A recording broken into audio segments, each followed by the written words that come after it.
introduce Dr. Gillespie. So Dr. Bob Gillespie has been buzzing around as a faculty member at Wenatchee Valley College for 18 years now. He teaches courses in agriculture, recreation, natural resources, and biology.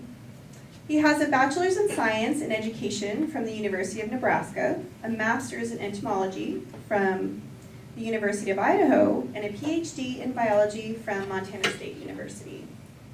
Dr. Gillespie is currently involved in a study to identify the native bee pollinating native plants that border cherry orchards located on Stemilt Hill and Wenatchee Heights.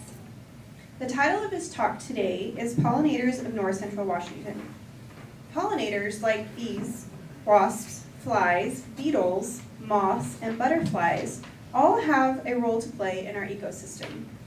This talk is designed to introduce you to the diversity of insects that pollinate local plants, as well as discuss the interesting life histories of pollinators.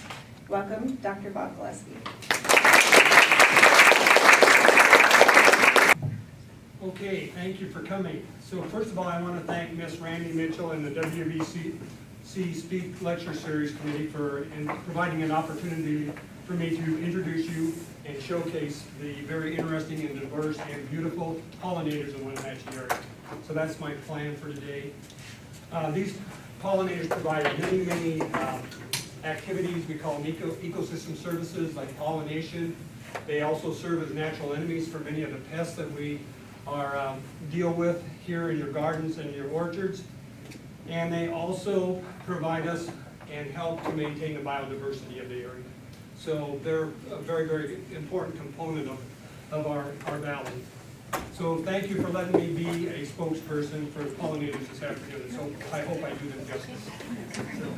Also, I wanted to thank my students that have helped me with the pollinator studies in the past several years. Those students include Tasha Gwatney, Kelly Allen, Josh Peterson, Lucas Sherman, Ronnie Hopkins, and Mallory Morgan.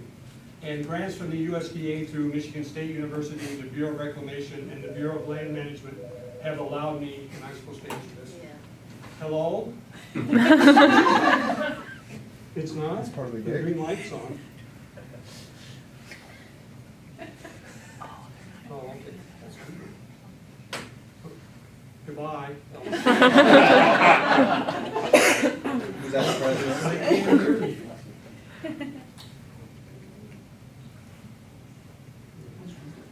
Excuse me. Looks like it's on. Can you move the mic closer to your mouth? I can. Everything in the battery is Do you need it a little closer to your... Yeah, it was working earlier. Yeah. Just test it close to your mouth first, and see if that's staged. Anchor it to your lip. Okay, can you hear me now? Yeah. That's good. Yes. That needs to be on. Put it on your collar. You can do this, Bob. Technology will not beat me. It does have a PhD. Sometimes beats me, so. Okay, can you hear me? I think you're gonna have to hold it. Oh. Kind of. I say kind of. What about your hat, Brent? Okay. Like that? Perfect. Okay, great. This won't be weird at all, will it? Still hear me? Okay. That's good. All right, so where was I? Okay, all of this funding came through the USDA, the Bureau of Land Management, and the Bureau of Reclamation. And what it has done is provided me money to be able to hire these students to help me with these particular activities. So I'm very happy with that. So the first thing I want to show you is this wonderful document that Dr. Don Rawls has put together.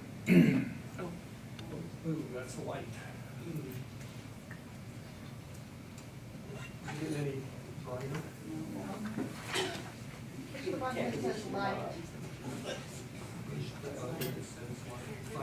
Oh, there we go. Okay, good. Okay, so what Don has tried to do is give you an idea of, well, first of all, there's over 600 species of bees in this Washington. So that's pretty amazing to think about. And the other thing is the size variation. So if you go at the very top part of the page, you can see one of the tiniest bees. And then if you end up down here, you can see one of the largest bees, the bumblebees. So that's the kind of diversity in both color and size that we're looking at. And then if you flip it over and you wanted to know the anatomy of a bee, which I know all of you do, here it is. So, and there'll be a little bit of a quiz at the end. And we'll talk about metasomas and mesosomas, and I know you'll be excited about all that.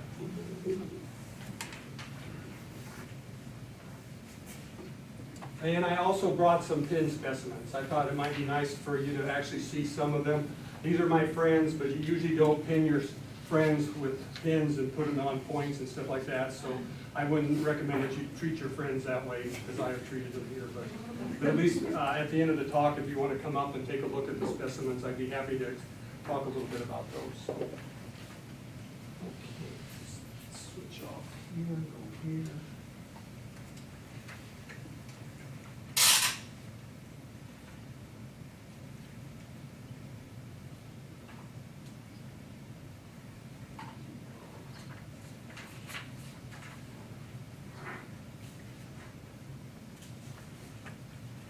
Okay, so what I wanted to do is, I want to talk about honeybees because a lot of times people think of pollinators as honeybees and not much else. And so I wanted to talk a little bit about colony collapse disorder. Some of you are probably quite familiar with that, others maybe not so much. But what this is a phenomenon where the workers leave the hive and they don't come back. And so the hive just keeps getting more depleted of workers. And the hive still has a queen and a few brood workers, and that's all that's left. And without the workers going out to the flowers and bringing pollen and nectar back, the hive can't survive. And so a lot of the beekeepers, the apiarists, are experiencing this phenomena. And so I wanted to explain all the factors that are affected, that are involved in it, because a lot of people don't realize that there's so many issues that are having an impact on honeybees. And so I wanted to go through that and explain that first. Okay, so first off, there are these environmental stresses. So there's the varroa mites, which I'll show you here. See these little mites on the body of the honeybee? So they basically suck the hemolymph from the bees, which is their version of our blood. And so they eliminate the ability of the bee to provide energy for its body, and also by feeding on it, they open up injury wounds, and then secondary pathogens can enter the bees and can cause problems for them. Then they travel on the workers, and then they'll basically drop off of those, and then they'll feed on the larvae and the pupae in the hive. So they also reduce the competitiveness of the larvae and pupa. So that's one of the problems that people are dealing with as far as apiarists are concerned. The other one is tracheal mites, which this is their trachea.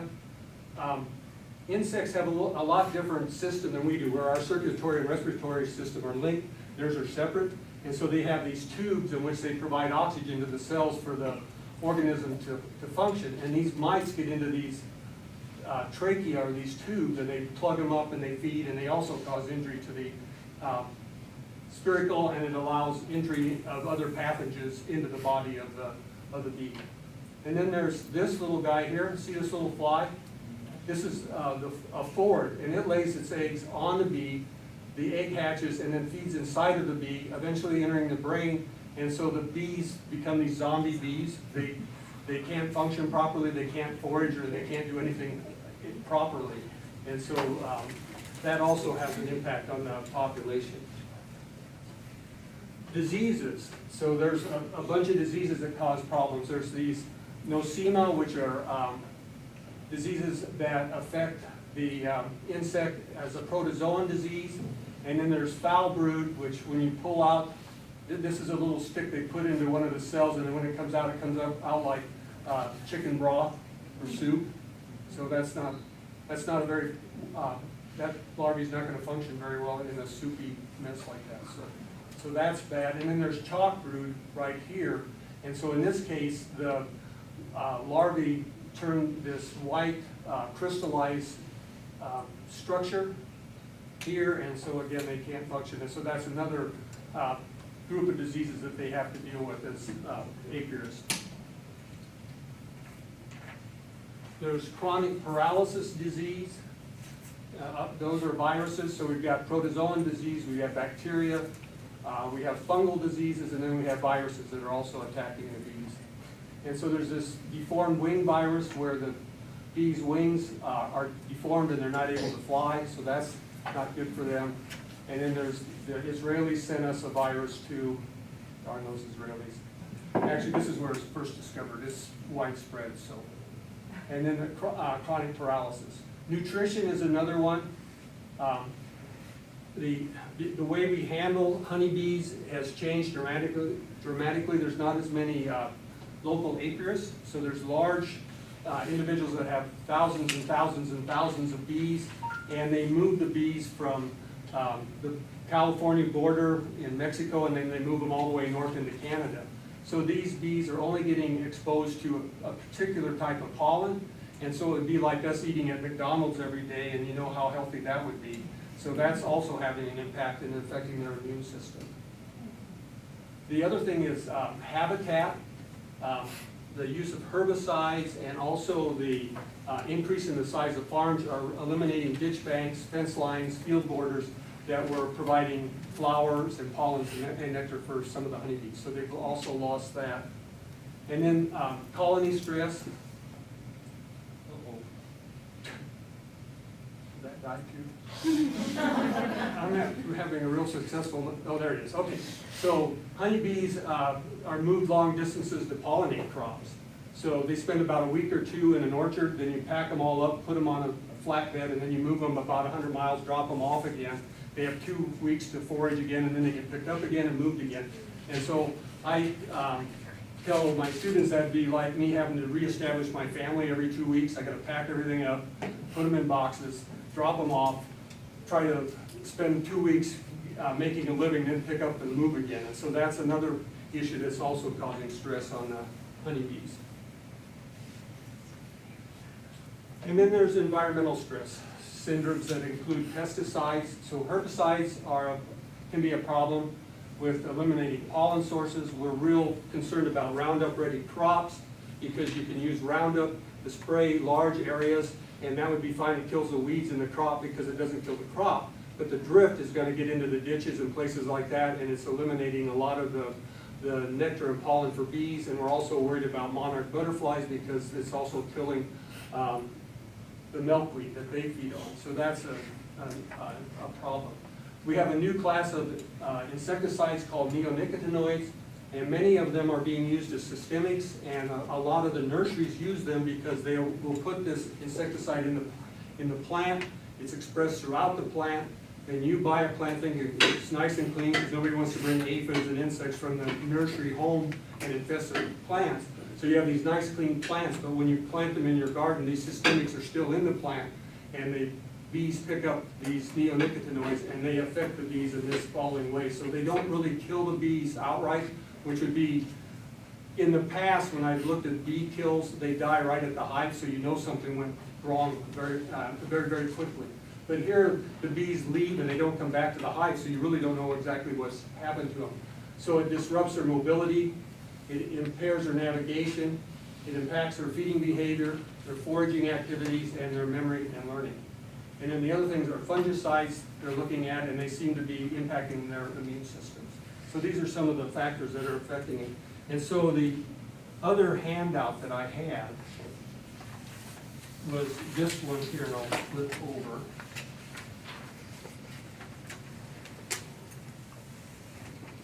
So these happen to be the trade names up here of these neonicotinoids, and then these are all of the different trade names that contain a neonicotinoid in it or not. And so these are, you can buy these over the counter. And so it's an issue and makes us very, very worried about overuse of neonicotinoids. And when they look for the neonicotinoids in gardens and around homes, they actually find higher levels of the neonicotinoids in the bodies of the bees than they do in croplands. So people are buying this stuff, and then if they're also using insecticides that control aphids and buying the same product, they're really creating a fairly high dose of these particular materials in and around their homes. So that's been an issue also.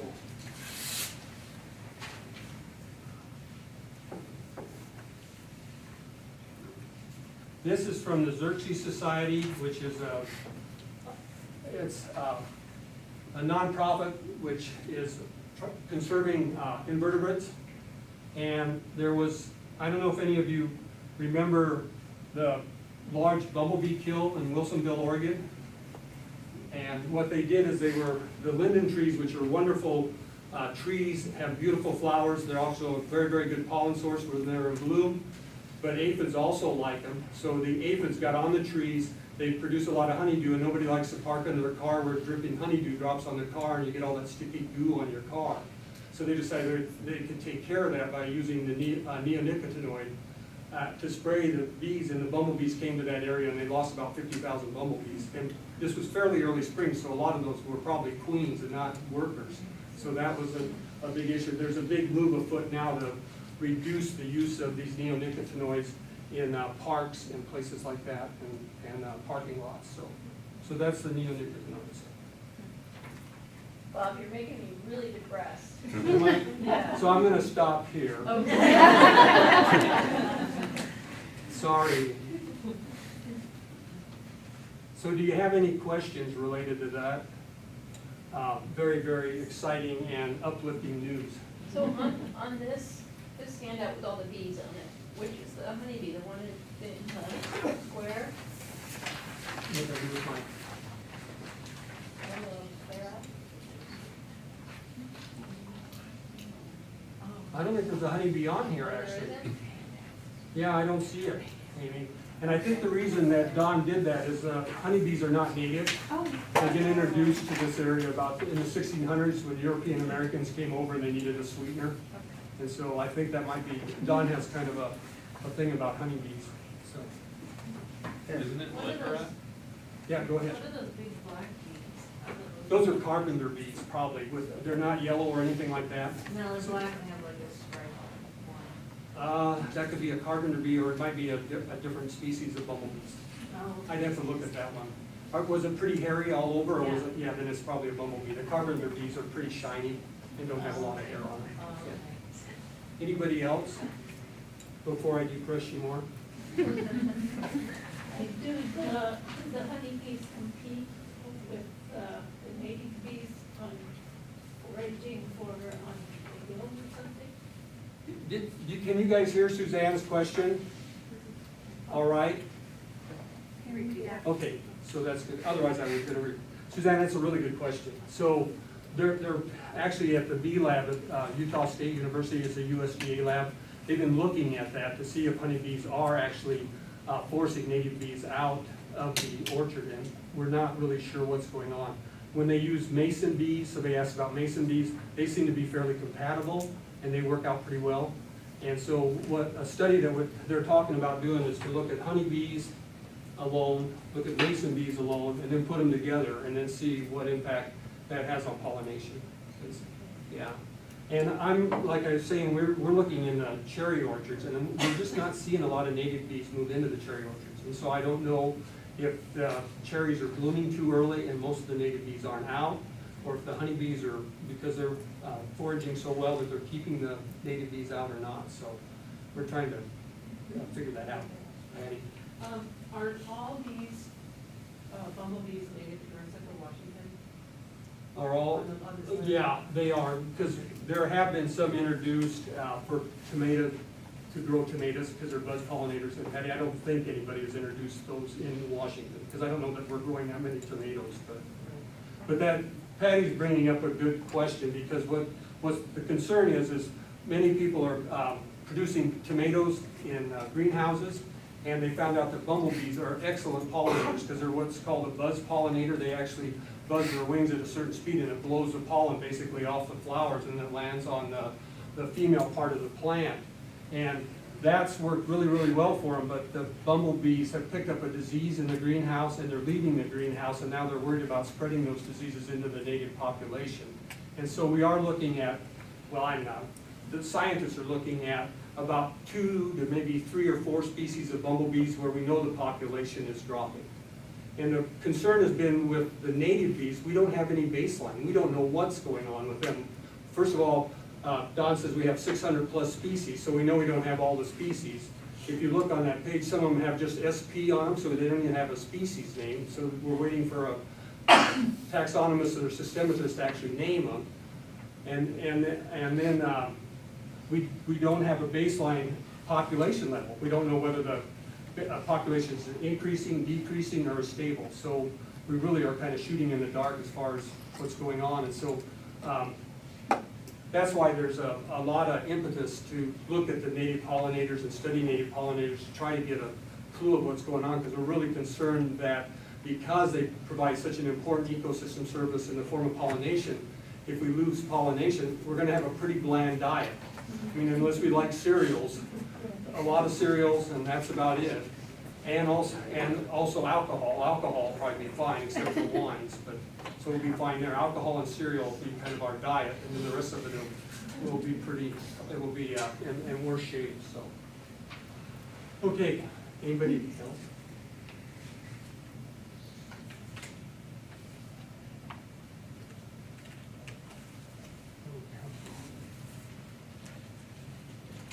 Okay, there we go. Okay, so this was originally what the talk was designed to do, but then I just couldn't help myself with colony collapse disorder. I apologize. So the first order I want to talk about are the Hymenoptera. And you know them better as bees, wasps, ants, and sawflies. So what unites the Hymenoptera as far as a characteristic that we utilize for identification is the fact that Hymenoptera means married wings, and the front wings and the hind wings are hooked together. The hind wings have hooks and the front wing has a channel, and so when they need to fly, they hook those wings together and they have this large surface area for flight. But if you're walking around in a plant and a flower, you don't want to have your wings banging around. So if you can uncouple them and have them lay flat, that works out really, really quite well. So the bees have worked that, well, the Hymenoptera have worked that out. So that's a very, very important adaptation. This is an order of insects which I call the 4 Ps. They have predators, they have parasitoids, which parasitoids are organisms in which the adults are free living and the larvae are parasites. So we give them a little bit of a different name. And they're pollinators, and the 4th P is pretty. Some of them are really, really attractive. And the other thing is all of us have a fear of bees because unfortunately they have the capability of stinging to immobilize their prey and also stinging to defend themselves. And it's kind of painful. So, and a lot of us lump social wasps with the bees, and a lot of the social wasps can be quite aggressive, and I'll talk a little bit about that. And the bees tend to be less aggressive. And then you have all these, isn't this a beautiful bee? I mean, isn't that, I mean, you can fall in love with that color. Okay, so the first group are the sawflies or the horntails. And so this is a sawfly here. And the way you distinguish them from the rest of the bees and wasps are the abdomen is narrowly attached to the thorax here. And then with sawflies, it's very broadly attached to the thorax. And so I like to talk about, you know, when we're young, we have very, very narrow waists, and we're quite spoiled, and then as we age, the waist kind of broadens. So that's the sawflies. Their waist is kind of filled out over the years.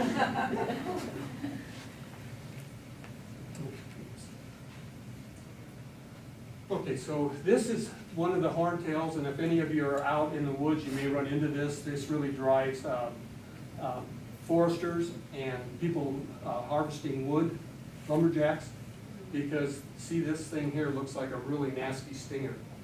And it actually is not. It has not been modified to sting. It's actually just the way this particular female lays her eggs. So she has to drive that egg-laying device into the wood, and then the egg drops on its prey, and then that's not quite clear. What it does, it drops into the wood, and then the larvae feeds in the wood and breaks down the wood. So these are very, very important insects in the fact that they tend to break down wood in the forest and create organic matter. And then the caterpillar or the larvae, they look like moths and butterfly caterpillars. They have these little tiny prolegs, but they don't have the little tiny hooks that appear on the prolegs of caterpillars of moths and butterflies. So those are the sawflies. And you will find these on flowers. So they pollinate, but they're not adapted for pollination, so they're not real efficient pollinators, I guess, for lack of a better term. Okay, so the wasp. So we've done the soft light. So the wasps are generally relatively hairless, and the hair that is on the body is unbranched. And I'll show you pictures of, on bees, the hairs look like little tiny Christmas trees on their bodies. So. And the wasps provision their nests with animals, generally insects and spiders, where bees use plant material, honey, and pollen and nectar, and the insects generally feed on spiders and other insects as food. And they also provision their larvae with these spiders and other insects. But wasps will come to flowers and will pick up pollen, so they do some pollination. These really don't pollinate, but I had to put them in there. These are the parasitic wasps. These are little tiny wasps.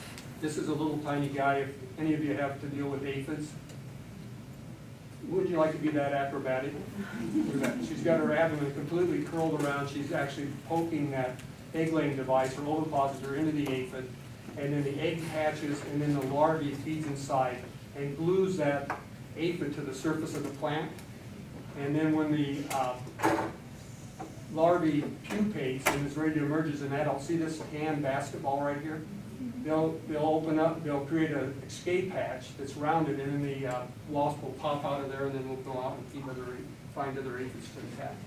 And here's one that's attacking an insect in the plant here.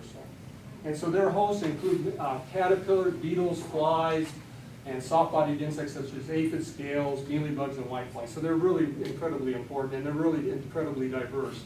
So I'm just giving you just kind of a quick overview of them. Okay, so the next group are the solitary wasps. And so these are bees here. You can see this little bee here, or excuse me, wasp is carrying its prey underneath its legs, and then it flies off, and they nest in the ground, and so it'll actually pull that prey into its nest, and then it'll lay an egg on it, and then the egg will hatch, and the larvae will feed on that. This one's called a velvet ant. See, that's their stinger. So one of the other common names is cattle killer. So they wouldn't kill a cow, but it's pretty painful. So, and I've never tried it. And then here's a spider wasp. So here's one of the solitary wasps attacking spiders. And they do sting to protect themselves and also to immobilize their prey. But because they're solitary, if they get killed, that's it. They can't produce any more eggs. They can't provide food for their larvae. So they're a lot more reticent about attacking an individual than a social wasp, or social bee. So. And then there's a social wasp. And I hope you noticed today I'm wearing my bald-faced wasp ensemble. It's very popular in bald-faced hornet nests. Those things are mean. Yeah, they are, Barbara. Yeah, if you've ever run into those, you know that they're a problem. And I literally ran into one. Yeah, and where honeybees can only sting once, these solitary wasps and social wasps can sting many, many times. And so, And horrible sting. and horrible, painful, and they'll bite. I mean, they're just nasty. And one of the reasons why they're so aggressive is that they can lose a few individuals, and the hive still survives. So they lose a few workers, big deal. So they want to make a point that if you bother their nest, you're going to suffer for it. And many people have. So a yellow jacket is not a bee. No, see, that's what I want to get across, Amy. So this is usually when people talk about getting stung by bees, it's usually by yellow jackets or bald-faced hornets. And they have a much nastier sting, I think, than bees do.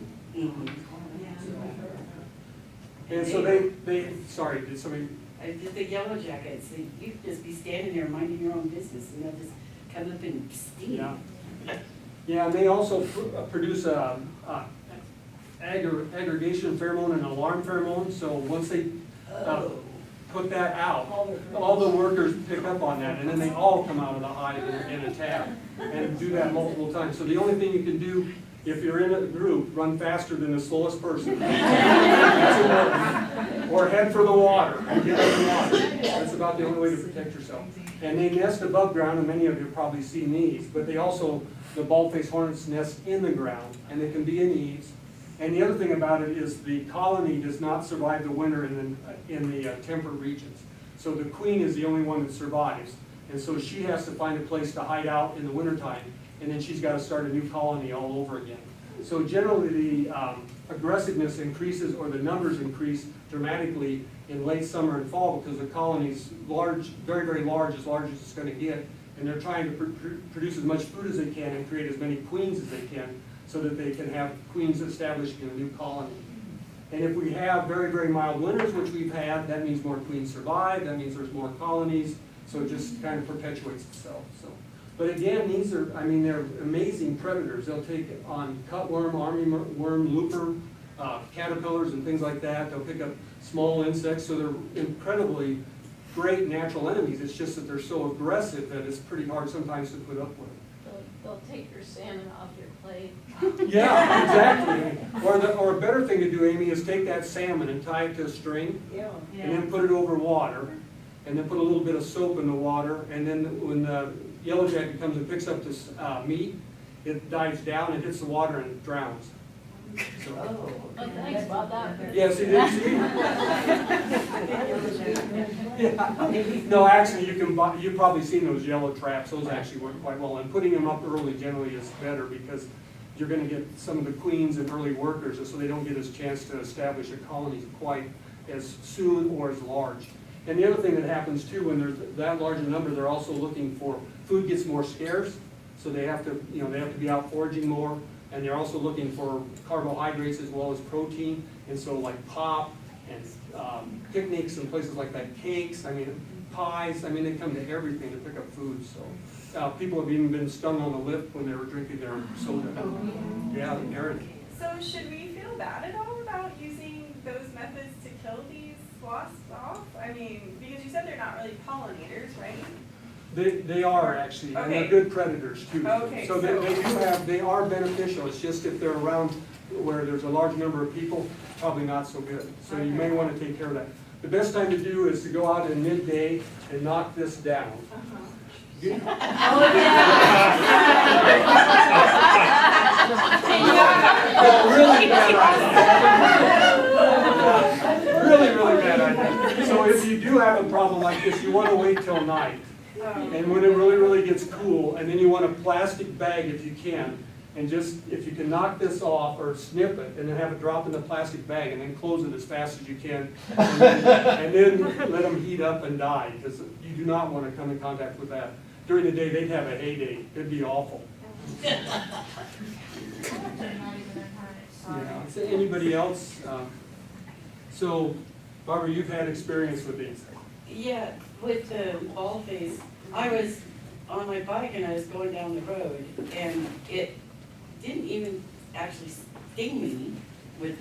It drug across, because the wind pushed it, and then it just drug up and off into the no harm, no foul. Yeah. Except for, you could tell exactly where that stinger drug, because it was swelled up. Red and swelled. It was hard and itchy for like a year after that. It was a long time. And if you are allergic to the venom, you have to be really, really careful, because people can go into anaphylactic shock, and that would be incredibly bad. Well, I just wonder how bad their stings are if they actually get that stinger. Oh, they hurt, because I've been stung. It sounds like, it feels like somebody's kind of driving a sharp needle, and then it burns. Yeah. Yeah, so it's big, yes. I used to actually give bee stings for achiness, Yeah. when my achiness get 25 or 30 a week.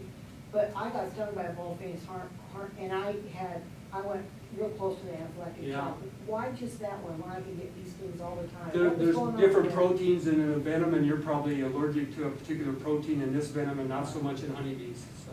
Somebody else said they thought, oh, maybe you've been feeding on rattlesnake, and so it Oh. had something more in it than just. Yeah, I don't know, I've never heard of that. Yeah. That's something, that would be a good study. That old timer, I think an old timer that said that. Yeah, that might be an old wives' tale. I had one of those hornets.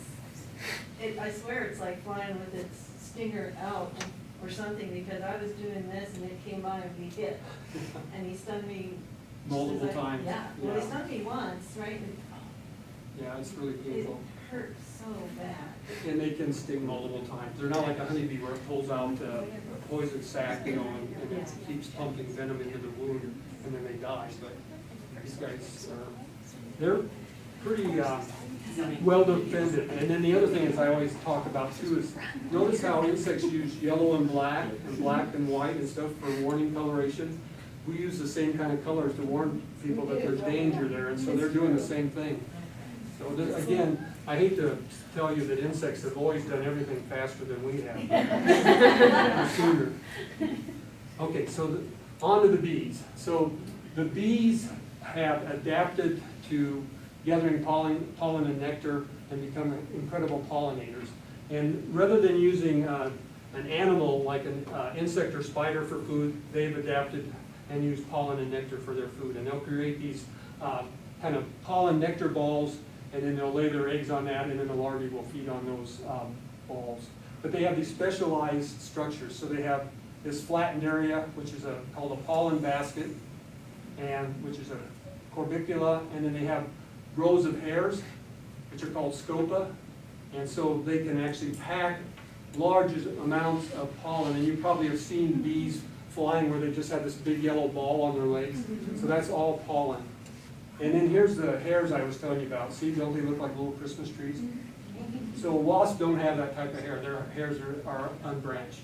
So it's one of the characteristics I have to use for identification. Because sometimes the bees are pretty hairless, and so they get mistaken for a wasp.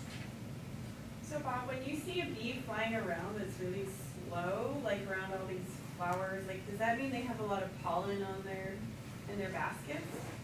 Have you seen, do they have a lot of yellow on their legs too, Erin? I don't recall. Because sometimes when they're doing that slow, they're just basically checking out the flowers. Oh, okay. You know, find out what the availability of pollen and nectar is and so Oh, on. right. Okay, so the first group are the solitary bees, and again, the individual female has to do all the work herself. There's no breakup of labor by different groups in the particular colony or the nest. So she does all the work. So again, they tend to be small, and they tend not to be willing to sting very readily, because again, if they get killed, that's it. They're not going to produce any more eggs. They're not going to be able to provision for their larvae. So, and they tend to be smaller, and the stings feel just like little pinpricks. They're not very painful. So this is part of the quiz. So these are the angrenids or mining bees, and so you have to tell me that they have two subantennal sutures right here, and their basal vein is straight, not curved. So will everybody remember that? And their jugal lobe here is longer than their submedian cell. So this is a whole lot more information than you need, but I wanted to basically show you what kind of characteristics we look at to place the bees in the particular families and sometimes in a particular genus. So that's the only purpose of this. But these are cool little bees. And there's about 1,200 species of them, and they're mostly ground nesters, as I've said. And sometimes they nest in groups, but they're still solitary. So that's the first family. And then there's the Calididae, which are the masked or clown bees. These are really cute little bees with yellow markings, oftentimes on their face and on their thorax. Oh, we better not talk about that. Looks like they might be mating, X-rated. And then the other subfamily are the Colatini, and they're the plaster bees. They actually they make a material that almost looks like cellophane, and they line their nests with that. And then it protects them from excess water and diseases getting into the cell. So those are the plaster bees. And so what we look for there is this second recurrent vein is S-shaped. So everybody will remember that, right? Okay, great. This is a lot of fun. This is how I torture my students. And then the next family are the Halictidae, or they're the sweat bees, and some of these are incredibly beautiful. It's like this little green sweat bee here. And basically what I looked at for them is this vein right here, this basal vein, almost forms a 90-degree angle with this vein here. Why are they called sweat bees? Sweat bees, have you ever had a bee come by and kind of spend a lot of time around your arm? kind of probing with their mouth or tongue. The reason they're doing that, they're looking for moisture and also the minerals on your arm, and so that's how they got the name sweat bee, I guess, because they come to people that are sweaty. So I think that's it, Amy. It's some of the terms that have come up with, you know, like some of the common names, you know, that people pick on those and they But if do you those. don't flap around, will they sting you? What's that? If you don't flap around and stuff? No, they won't. They really won't bother you at all. And I've actually been stung by one of these, and it just barely, you just barely feel They're it. very gentle, actually. They are. Just gonna go like this. They are, Amy. They really don't want to sting, because again, this is a solitary bee, and if it dies, it's done. So they are real reticent to sting. Okay, so those are, all three of those are called short-tongued bees, because they have shorter tongues and they time it. I was just curious, we're talking about solitary bees, and you're talking about how independent they are. At what point do they mate? Do they have to mate? Do they make more than one brood a year? Like, how does that all work as a solitary animal? Okay, that's a good question. So usually what happens is the female dies, she never sees her larvae develop into an adult. And so what'll happen in those tubes that they're in, or cells, usually the females will be laid first and the males will be laid last. So the male comes out first and then he waits around, you know, like males do, for the females to come out. And then he mates with the females. And so that's how it gets started. And the male usually, another thing about insects, they don't have a lot of use for males. If you don't contribute to the hive or the nest, they really don't put up with it. You're pretty much out of it. So they die after they mate, and then the females start the new colonies. So does that answer your? Yeah. Okay. Okay, so these are, the next family are the long-tongued bees. These are the leafcutter and mason bees. And any of you grow roses? Have you had them notches cut out of your roses? It could be either a strawberry root weevil or it could be a leafcutter bee. So if you watch it, probably is it could be a leafcutter bee or it could be a strawberry root weevil. But the reason they're doing that is that they use those little pieces of leaves to form a cell, and then they put their pollen ball, the nectar ball in there, and then the larvae feed in that, and then they'll make this nice little cylinder, and then they'll shut it off with another piece of leaf, and then they'll start a new cell and a new cell and a new cell. So those are the leafcutter bees. And then, Jalen, you're asking about mason bees, right? Yeah. So these are the mason bees, and you can actually buy these bee boards, and they have to be a particular diameter for the bees to use them. And so they'll actually go in there, and the mason bees use mud rather than leaf material. And so they have to have a certain consistency of soil and mud, and then they'll create a little cell out of the mud. And then they'll put their pollen nectar ball in there, and then they'll lay their eggs in there, and then the larvae will feed on that pollen ball. And they collect their pollen a little bit differently. This is their area, their pollen basket is on the underside of their abdomen. And so sometimes you'll see these, a lot of times when they're on the flowers, they look like they have kind of their butts up, because they're full of pollen like this. So that is one of the distinguishing characteristics of the leafcutter and mason bees. And Kelsey? Are different mason bee species have different hole size that they like? We have one of these mason bee boards, Yeah. but the vents around our window, you know, there's like little holes for the vents. Apparently, they're smaller size than that. And they use those instead of the... No, they use them both. They just Oh, that's cool. they try and fill every hole they can find. And Yeah. so I'm just wondering if they're different kinds, or maybe Yeah, we there just could have be different kinds, or Okay. there might be a little bit of variation in the hole. You need to measure the diameter. I'm going to do that now. I thought just any Just open kidding. spot, they were just going to start filling in. Yeah, you should bring a couple and we'll see if they're different or not. So. Yeah. But, okay. Yeah, so the mason bees are really, really interesting, and they're also, the USDA lab in Utah State University is also looking at them as alternative pollinators for honeybees. So they're seeing if we could actually establish these in orchards, in gardens, and places like that where we need pollination, because they're much more effective pollinators. About 250 females do the work of about 2,000 honeybees. So, and they also forage a lot earlier and out in colder temperatures than the honeybees are. So they're really pretty efficient pollinators. So they're a possibility as an alternative. Okay, now the social bees. So those are the honey and the bumblebees. So all of you are familiar with honeybees, and they overwinter as a colony, and new colony gets started early in the springtime, and they just continue to collect pollen and nectar to produce honey for the hive. But bumblebees are different. They're like the social wasp. The queen is the only one that survives during the winter, through the winter, and so they have to start a new colony every season. So, and you can, is there anybody that can do the math here? So, the honeybees produce about $300 million worth of honey and beeswax, and about 130 to 140 times that amount as far as pollination is concerned. So that's quite a bit of money. We really do depend on them for pollination services. And in some areas where they are having problems, like in China, they're actually hire people with little tiny brushes. Can you imagine that, 8 hours a day doing that? That sounds like a lot of fun. So they really do provide something that we really don't have to pay for to any great extent. And the other thing about that, if we had to pollinate all of our crops, who's going to pollinate all the native plants? I mean, I don't know if anybody going to be hired to go out in the native habitat and, you know, wipe pollen off of the plant and then transfer it to the next plant. That's probably not going to happen. And then, Patty, were you talking about the disease of bumblebees?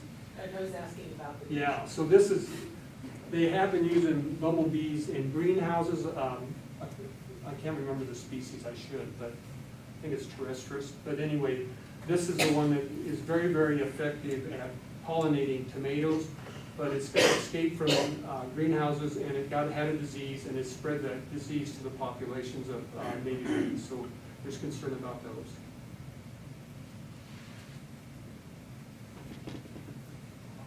So just a picture of a honeybee with its tongue, because I haven't showed that. And then here's the tongue of a bumblebee. And again, the jugal lobe is absent in bumblebees, and then honeybees have hairy eyes. I don't know what the advantage of hairy eyes are, but. And then we talked a little bit about the pollen ball. So here's a honeybee with that pollen on its legs packed, and then the hairy eyes. And then I thought this would be good just to show you the pollen basket and all the scope are the hairs that they pack on their legs. And then the other thing that's kind of interesting is the bee oftentimes is a different charge than the pollen, and so the pollen's actually attracted to the bee. So there's all of these adaptations going on.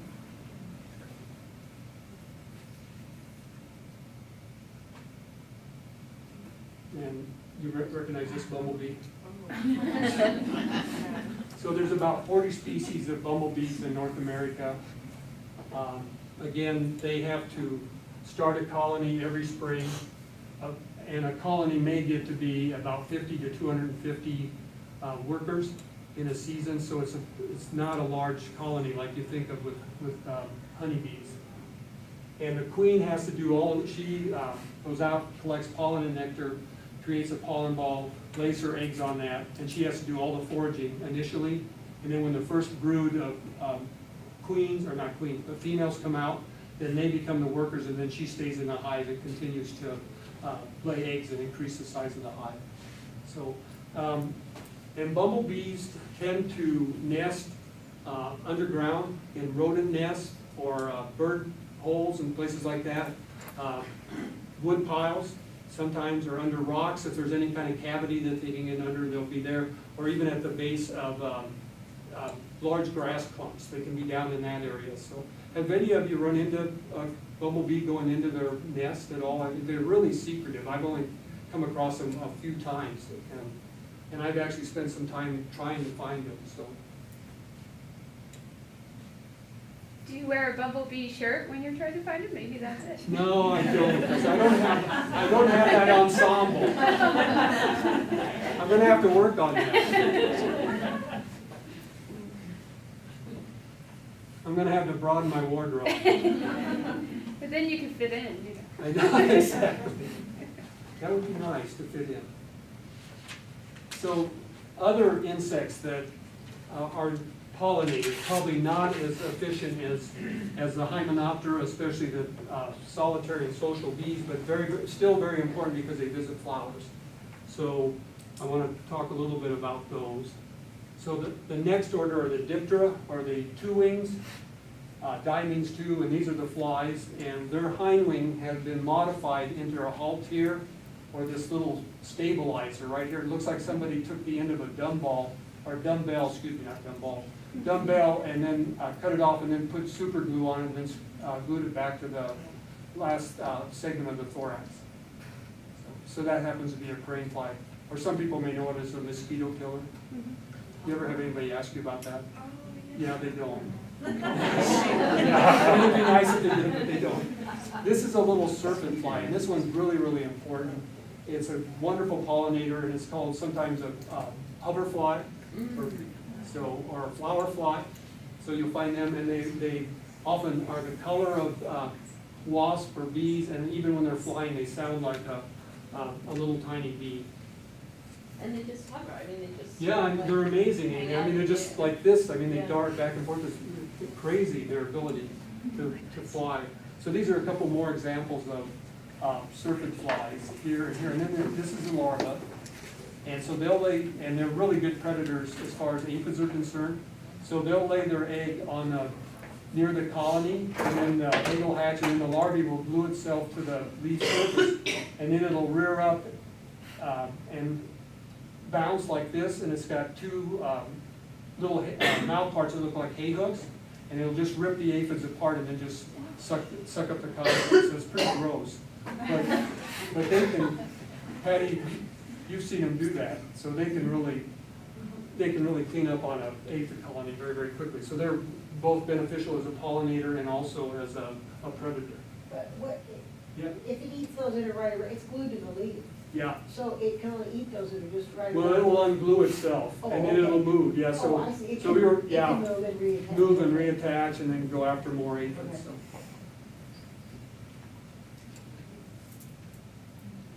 This is called a bee fly, and this sometimes bothers people because it has this long beak or proboscis, and it'll also fly around you and poke at your skin, and so people get real nervous about, well, they think they might get stung, although that's the wrong end to get stung with. But anyway, getting poked, so that makes them nervous. So these bee flies look like, some of them look like little tiny pieces of cotton flying, yellow cotton. They're really quite attractive. And a lot of people like these particular flies because in the larval stage, the immature stage, often they feed on grasshopper eggs. And then there's a few species that attack bee eggs, which isn't quite as popular. But if you have a grasshopper outbreak, these bee flies can be quite numerous and can be quite effective in helping to reduce the population of grasshoppers. These are another little parasite, and these are called tachinids, and they have very, very stiff. Do any of you have teenagers that spike their hair? That's what this looks like. Their abdomen looks like spiked hair. And they're about almost twice the size of a housefly, so they're pretty good size. Most of them are pretty good size. Some of them are smaller than that, but you can see that they lay their eggs, in this case, on the top of a caterpillar. The egg hatches, and then they feed inside of the caterpillar, and then they emerge as a fully mature larvae, and then they pupate in the soil. And so this is one that has been parasitized, and you can see the sting marks on that one. And again, they come to flowers and are very, very good pollinators. So these are some of the other families that pollinate, so I didn't want to go on and on. So these are house flies, and then blowflies, flesh flies, anthomiid flies, thick-headed flies, soldier flies, and mosquitoes. Actually, most people aren't crazy about mosquitoes, but the males are actually great pollinators. So they can't actually suck blood. They don't go after that because the female needs that blood to mature eggs and her larvae, basically. And so the male doesn't need that, so he basically picks up a little bit of pollen and nectar, and that's about it, and then mates with the female so she can produce viable eggs. The next group are the Coleoptera, which are the beetles, and that coleo means sheath, so these are the sheath wings.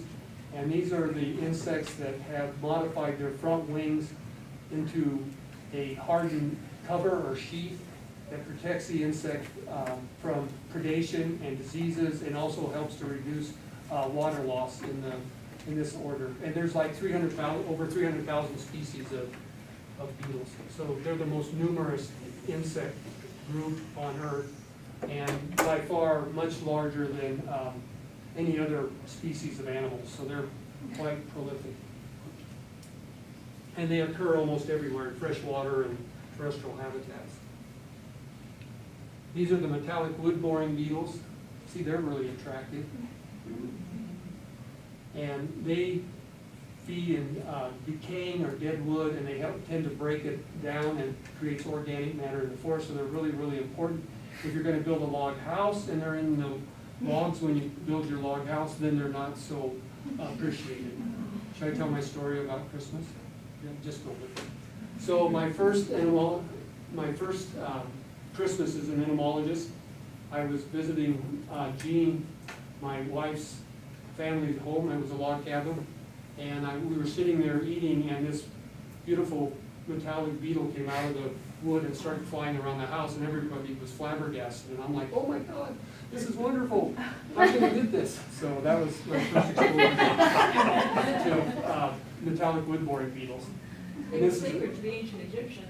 Yeah, they were actually. Yeah, and the scarabs They were too. the symbol, these ones were the symbol for Osiris. Oh wow, I didn't know that. I learned that watching History Channel. And Mr. Chow, oh, he's not here? I know he doesn't like the History Channel. Uh-huh. Yeah. Yeah, that's, I wasn't aware of that one. He just left. Yeah, I just left.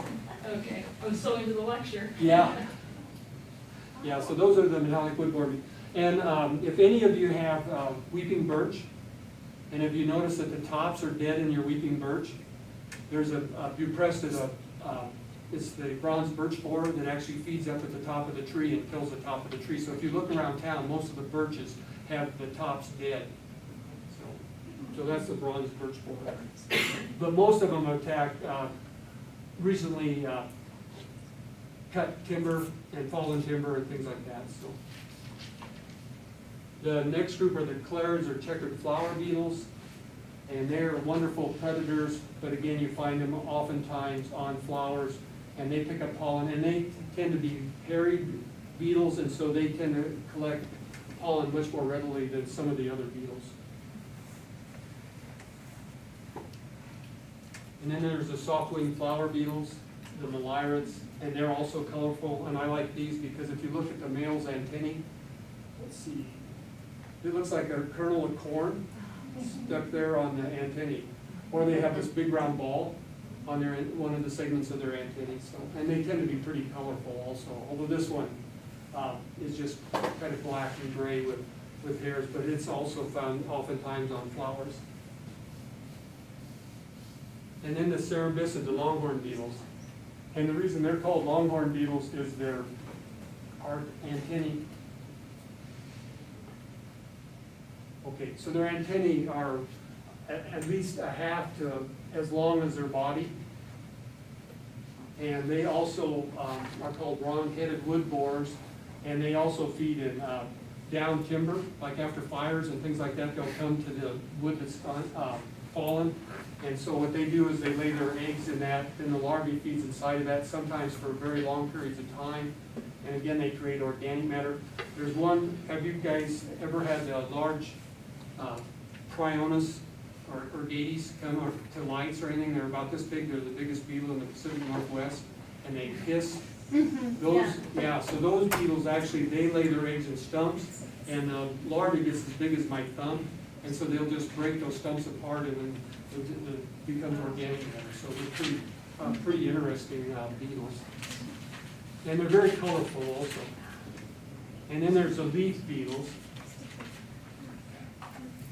And so they're also a lot of pests in this particular group, and again, they visit flowers and do provide some pollination. So anybody ever have problems with Colorado potato beetles? On their potatoes, no? Asparagus beetles? Now, those are in that family. So those are the Chrysomelids and leaf beetles. So.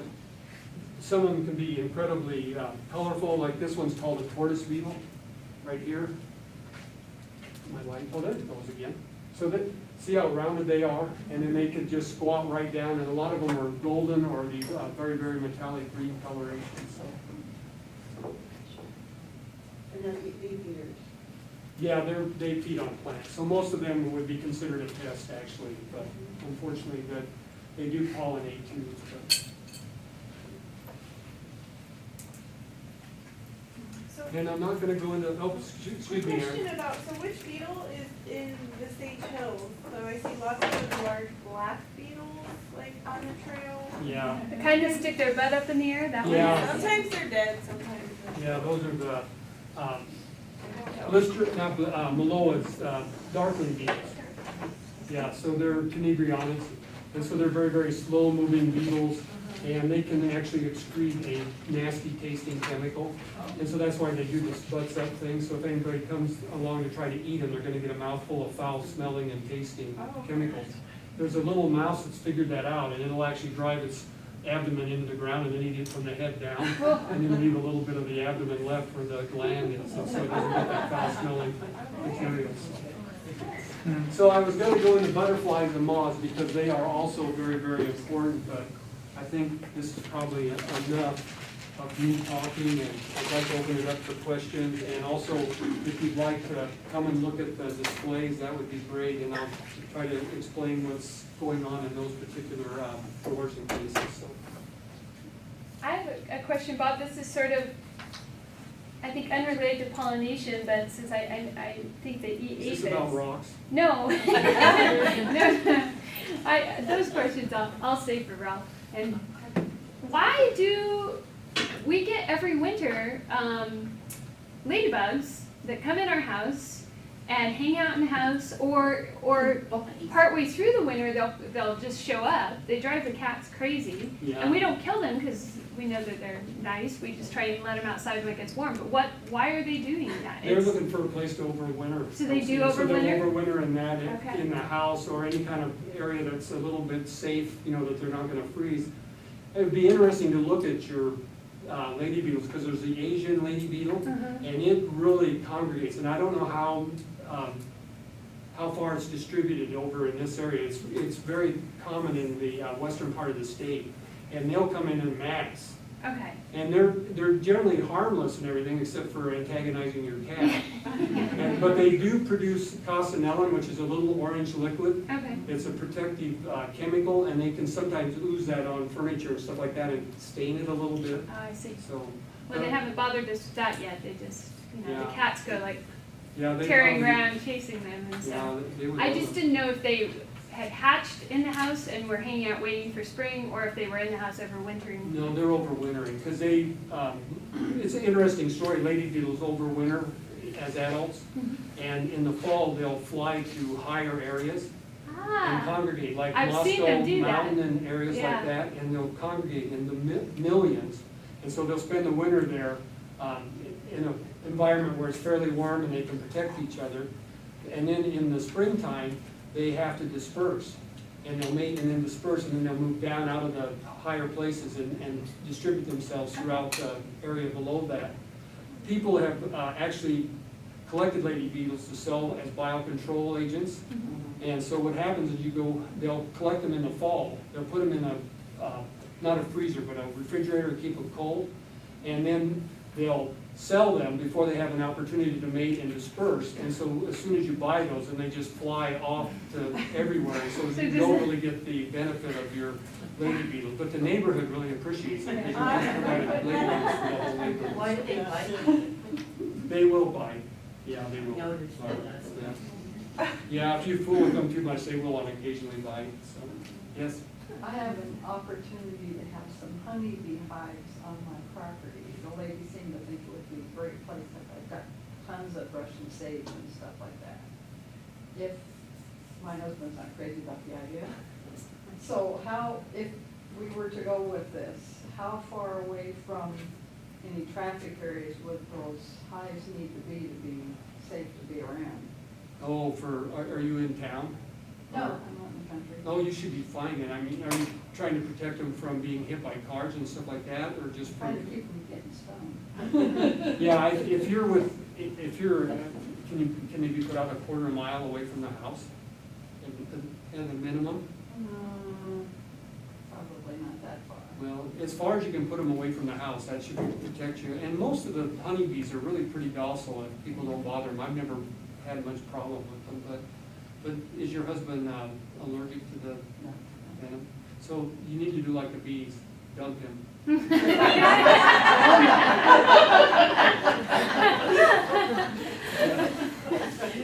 We had a hive when I was young in Seattle, North Seattle, and it was just in the garage, and my dad had a little, and they'd fly out, and they were real close to the house, and they never bothered us. Yeah, I just have never run into a problem, but if some people are nervous about it and they react quickly around the hive, sometimes they can react to that and get stung, so. But if a person's pretty calm, they don't seem to bother all that much, so. So Bob, I may have missed this because I was a few minutes late, driving down from Brewster. But I was wondering about what kind of pollination research have you been doing in North Central Washington? In that area by BB Bridge, have you been doing? No, that's not me. I don't know who that is, no.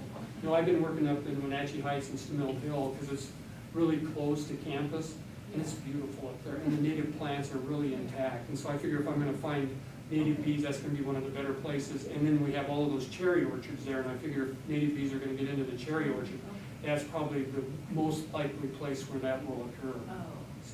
So I'm not sure who's working up there, Nancy. Well, it'd just be interesting to hear more about your work that you are doing in the field. Did you talk about that at the beginning? No, not really. No, I didn't talk too much Maybe about another it. time. Yeah. Yeah, I could do that, talk a little bit about what we're finding out in the Yeah. orchards. Anything else? And I'll take this off of my